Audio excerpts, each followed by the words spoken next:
नमस्कार. पहा, पुणे म्हटलं की प्रत्येकाला हवाहवासा हेवा वाटतो. पुणे म्हणजे शिक्षणाचे माहेरघर. पण पुण्यामागची आणि ह्या पुण्याच्या सिटी मागची कटुता खूप कमी लोकांना माहिती आहे. पुणे तिथे काय उणे, खड्डे पाहून लक्षात येतच असेल. पुणे तिथे काय उणे, पुणे तिथे खड्ड्याला बिलकुल उणे नाही आहे. पुण्यात सगळं काही भेटतं. आणि जर पाहिलं तर आपण पुणे एवढं स्मार्ट सिटी असं घोषित केलेलं आहे गव्हर्नमेंटनं.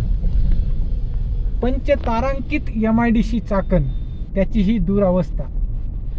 रोज डान्स करत जाण्याची वेळ येते प्रत्येकावरती. डान्सिंग हे कधीही थांबणार नाही असं वाटतं. आत्ता मागच्या वर्षी हा रस्ता एकदम छान आणि सुंदर होता. त्याची अशी अवस्था झाली की खेड्यात जे रस्ते असतात ज्याच्यावरनं बैलगाडी जाते ते पण छान असतात. त्याच्यापेक्षा वाईट अवस्था आहे याची. रोज ॲक्सिडेंट होतात, रोज लोकांना त्रास होतो. लोक जेवढे दिवसभर थकत नाहीत तेवढे 2 किलोमीटर जाण्यामध्ये थकतात. आता जर पाहिलं तर खड्ड्यात रस्ता आहे की रस्त्यात खड्डा आहे ते लक्षात येत नाही. आणि तरी पण MIDC शांतपणे झोपून आहे, पाहते. MIDC मध्ये जे गव्हर्नमेंटचे ऑफिसर असतील त्यांनी हे विचारपूर्वक आणि विचार विनिमय करून याच्यावरती तोडगा काढावा.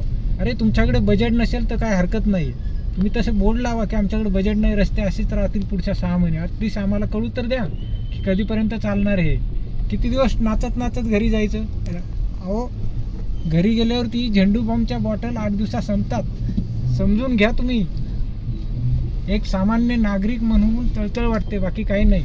आणि असं जरी चालत राहिलं काय हरकत नाही, पण लाजिरवाना आहे. स्मार्ट सिटी म्हणू नका पुण्याला, एकदम थर्ड क्लास आहे. पुण्यात फक्त रस्ते आणि ब्रिज केलेत. इकडे MIDC मध्ये काम करणारी जनता पुण्यातून येते. पहा कसा वळवतोय गाडी. बिचारा करणार काय?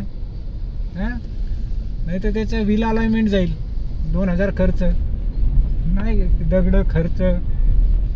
अवघड आहे. स्मार्ट सिटी नाही आहे पुणे.